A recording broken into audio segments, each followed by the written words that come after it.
L'Observatoire Santé ProBTP présente Quoi de neuf santé, animé par Flavie Flamand. Bonjour à tous et soyez les bienvenus dans ce nouvel épisode de Quoi de neuf santé. Ça ne vous a pas échappé, c'est la rentrée. Comment vous vous sentez, vous ? Est-ce que vous avez quelques petites palpitations, 2-3 bouffées d'angoisse ? Eh bien, figurez-vous que c'est normal. Mais ce qui l'est moins, c'est quand tous ces symptômes deviennent chroniques. Et on en parle aujourd'hui avec notre invité qui va tout nous expliquer. Aude Caria, bonjour. Bonjour. Merci d'avoir accepté notre invitation. Vous êtes psychologue et vous êtes directrice du Psycom. C'est l'organisme national d'information et de sensibilisation sur la santé mentale. Alors justement, quand on parle de santé mentale, est-ce qu'on parle forcément de maladie ? Alors, c'est une bonne question. Comme vous le disiez, c'est encore un peu flou. Donc, si on peut donner des repères, c'est bien. Donc, la santé mentale, en fait, elle fait partie de la santé. Ça, c'est l'Organisation mondiale de la santé qui nous explique ça. Donc, oui, la santé mentale, c'est notre santé. Et on a tous et toutes une santé mentale qui évolue tout au long de la vie. Et en fait, souvent, on confond un petit peu santé mentale, maladie mentale, et cetera. Ouais. Et la santé mentale, ça ne se résume pas seulement au bien-être mental, c'est-à-dire à l'absence de troubles, et ça ne se résume pas non plus juste à la présence de troubles. Et souvent, tout ça est un peu mélangé. Et en fait, on a plutôt cette conception maintenant de la santé mentale comme étant un continuum qui évolue tout au long de la vie. On passe par des états différents de bien-être, de détresse psychologique. Parfois, notre santé mentale est tellement perturbée que ça se manifeste par des troubles, comme par exemple l'anxiété. L'anxiété à laquelle on va revenir. C'est intéressant ce que vous nous dites parce que, en fait, notre santé physique, on sait qu'elle va être jalonnée d'épisodes. On a tendance à se dire qu'il faut toujours être au top d'un point de vue santé mentale. Or, c'est quelque chose d'impossible. Bah, c'est impossible parce que, comme pour la santé physique, en fait, on C'est est vrai. soumis aux aléas de la vie. Mais la santé mentale, c'est encore quelque chose qui fait peur, où Ouais. il y a beaucoup de honte, de tabous. Donc on a plutôt tendance à mettre à distance, à se dire: «Non, non, moi ça me concerne pas. Voilà, tout va bien pour moi». Donc la santé mentale, en fait, c'est quoi ? C'est la recherche permanente d'équilibre face à des épreuves que l'on pourrait rencontrer ? Oui, en tout cas, bon, il y a plusieurs définitions. Nous, celle qu'on utilise au Psychom, c'est effectivement cette, recherche permanente d'équilibre entre toutes les dimensions de notre vie. Oui. Et pour ça, on a des ressources individuelles, collectives, qu'on peut mobiliser et on est en adaptation, permanente. C'est important de savoir que effectivement, la santé mentale, c'est universel. Donc Mm. tout le monde a une santé mentale qui n'est pas figée, qui évolue tout au long de la vie. On en parle de plus en plus de la santé mentale, c'est même une grande cause nationale aujourd'hui. Est-ce à dire que les gens sont de plus en plus malades ou éprouvés mentalement ? Alors, c'est difficile de répondre à cette question parce que effectivement, on en parle plus et on a peu de mesures. En fait, on n'a pas tellement de recul par rapport aux mesures de troubles dans la population, etc. Donc, c'est difficile de dire si ça augmente ou pas. Mhm. D'autre part, il y a aussi autre chose, c'est que on parle plus de problèmes de santé mentale. Donc, est-ce que on a l'impression qu'il y a plus de problèmes parce qu'on en parle plus ou Oui. parce qu'il y a plus de problèmes réellement? Et on est face aussi à un effet de libération de la parole Mhm. générationnelle. C'est-à-dire qu'on se rend compte, moi je dis qu'il y a vraiment une génération santé mentale, des jeunes en dessous de 20 à 25 ans, Mm. qui sont beaucoup plus à l'aise à parler de leurs émotions, de leurs problèmes, à chercher de l'aide, à aller voir un psy, à pas avoir honte, par rapport aux autres générations qui sont encore un peu encapsulées dans le déni, dans la honte, dans le tabou. Et donc ça aussi, ça peut contribuer au fait qu'on a l'impression qu'il y a plus de problèmes. Mais voilà, il y a plusieurs éléments pour comprendre les choses. Donc ce que vous nous dites aujourd'hui, c'est que tout le monde peut être concerné par cette problématique. Alors, tout le monde peut être concerné parce que tout le monde a une santé mentale. Ouais. C'est comme si on disait: «Mais est-ce que je peux avoir des problèmes de santé physique?» Bah, oui, tout le monde peut avoir des problèmes de santé physique. Et comme on est dans cette conception de la santé mentale comme un continuum, nous, on utilise au Psychom, par exemple, la métaphore du cosmos mental. On a un outil comme ça, une petite vidéo, où on dit, chaque individu est au volant d'une fusée et il essaye tout au long de sa vie de se maintenir sur la voie lactée de l'équilibre psychique. Voilà, c'est ça notre mission de vie, Je comprends. et on affronte des obstacles, des accidents de parcours, des agressions, des licenciements, des événements de vie, mais on a des ressources en soi et on peut aussi faire appel à des ressources, par exemple du soutien familial, du soutien social et cetera. Donc cette notion quand même est vraiment très universelle et très dynamique. Donc ça permet aussi de comprendre que ça dépend pas seulement de l'individu, Mm. en fait. C'est pas juste la responsabilité Bien de sûr. l'individu. Ça peut arriver à tout le monde, mais ça dépend aussi beaucoup de nos conditions de vie, notre situation de précarité, si on est exposé à des violences, etc.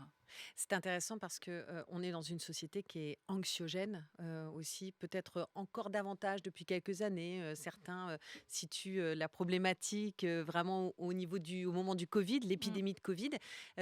On va parler de l'anxiété ensemble, parce que c'est important. L'anxiété, c'est une sorte de poison pour la santé mentale?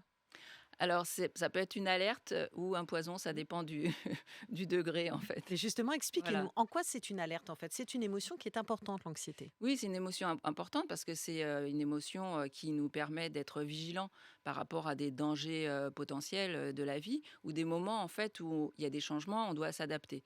Donc, c'est, un système d'alerte qui nous permet de dire: «Ah bah, là, attention», voilà. Mais parfois, ça peut envahir tout. Donc, ça se manifeste par des signes, on connaît tous ça, hein, des signes physiques, on peut avoir la boule au ventre, des tremblements, et cetera. Des signes, psychiques aussi. Tout est une question d'intensité, en fait. Être anxieux, c'est être sans cesse aux abois?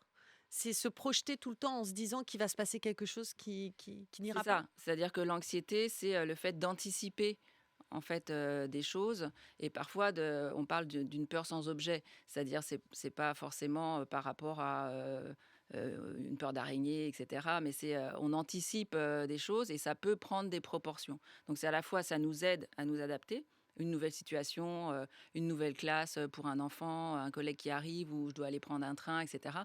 Bon, ça nous stimule et Mmh. ça nous permet de nous adapter.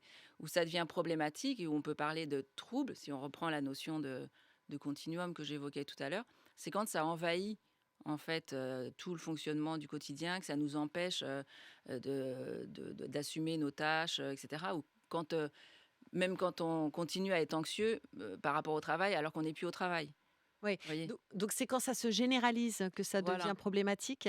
Quels sont les symptômes, en fait? Bah, les symptômes, ils sont à la fois physiques et psychiques.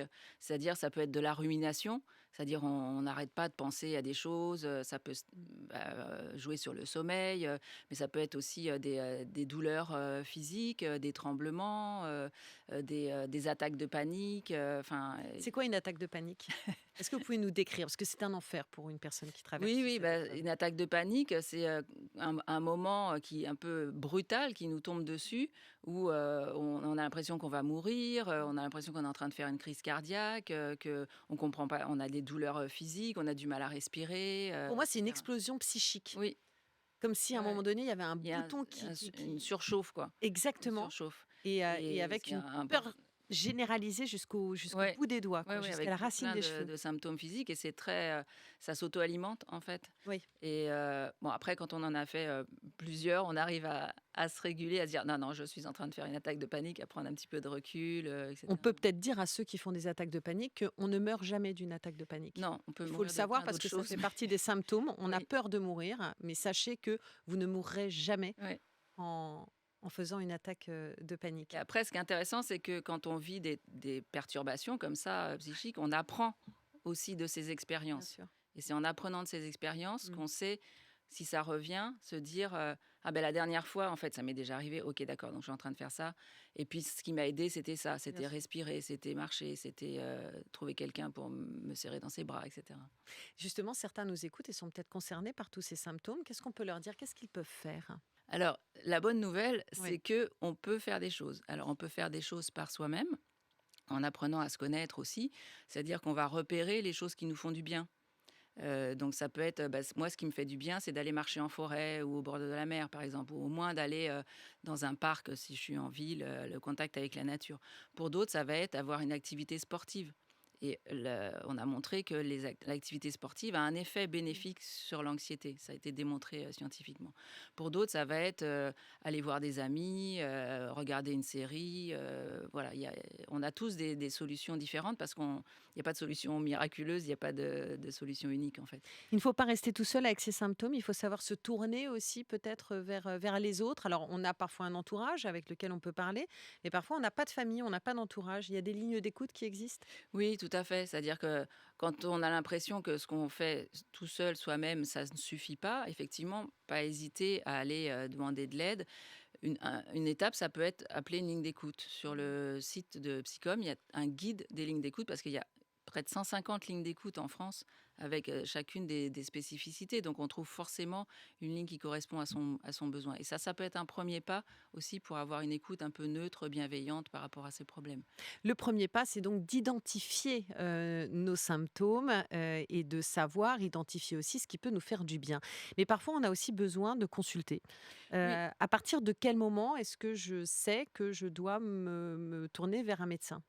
Ben, on retombe sur cette idée d'intensité et de durée, c'est-à-dire si les troubles anxieux, par exemple, dont on a parlé, sont vraiment importants, sont présents tous les jours, Mmh. nous gênent dans notre travail, dans nos relations amicales, nous empêchent de sortir, et cetera, et que, ça dure, plusieurs jours, bah, on fonctionne plus bien. Donc c'est peut-être là un peu le signe de dire: «Bon là vraiment, j'y arrive plus». Et d'aller chercher, alors une première étape, ça peut être la ligne d'écoute, mais après ça peut être un contact avec un ou une professionnelle, de santé. On peut aussi peut-être délivrer un message de prévention, c'est-à-dire que parfois quand on est dans une détresse psychologique, on a tendance à se tourner vers toutes les personnes qui pourraient se présenter à nous et nous proposer la solution magique. Oui. Attention aux dérives sectaires, Oui, oui, oui, parce qu'il y a pas de magie en fait. Enfin, c'est vrai? C'est vrai. voilà, il y a pas de solution miracle. Il y a des solutions adaptées à chaque personne et il y a effectivement, ce qu'on peut appeler un marché du bien-être qui commence à se développer, concouramment avec, le développement enfin l'intérêt pour la santé mentale, la prise de conscience, hein. On est tous, à se prendre conscience de l'importance de notre santé mentale et on va chercher, de l'aide et il y a beaucoup de risques, bon soit de charlatans, Mm. de pseudo-thérapeutes, psychopraticiens ou coachs, divers et variés qui n'ont pas de diplôme. Donc on n'a pas de garantie en fait de la qualité, de ce qu'ils proposent. Et attention. Donc attention et puis, une question, c'est déjà de savoir est-ce que le professionnel que je consulte a un diplôme, certifié? Voilà, c'est un premier er garde-fou, on va dire. Que ça soit, donc aller voir son ou sa médecin généraliste, des psychologues, des psychiatres et cetera. Mais il y a effectivement, où c'est un petit peu subtil sur le risque de dérive sectaire, c'est qu'il y a des choses qui peuvent nous faire de bien, de la relaxation, de la méditation, faire du yoga et cetera, ça peut nous faire de bien. Mais ça peut aussi être la porte d'entrée vers, une dérive sectaire et c'est là qu'il faut être très, vigilant. Quand, on commence à tomber dans, une influence en fait, de personnes qui vont vous dire: «Bah, arrêtez de prendre vos médicaments, ça marche pas, faites ceci» et cetera et de petit à petit en fait, Mm. mettre en place une emprise. Donc là, il peut y avoir une perte de chance en fait. Voilà. Et notre santé mentale est trop précieuse pour qu'il faille la Oui. mettre entre les mains de personnes qui ne sont pas professionnelles et qui ne nous veulent pas forcément du bien. C'est la période de la rentrée. Ça ne vous a pas échappé? Oui. Qu'est-ce que l'on peut dire aux adultes qui reprennent le boulot ou aux élèves qui rentrent à l'école? Comment est-ce qu'on peut gérer notre anxiété après cette période de vacances? Bah, alors là, on se retrouve dans ce qu'on évoquait au tout début, c'est-à-dire on est en phase d'adaptation. Voilà. On sort d'une phase, si on a eu la chance de partir en vacances, où on s'est reposé, et cetera, on On change a de tout rythme. oublié, ça allait beaucoup Voilà, mieux. voilà. Oui. Mais il va falloir s'adapter. Ouais. Donc bon, petit moment de stress, Mmh. c'est normal.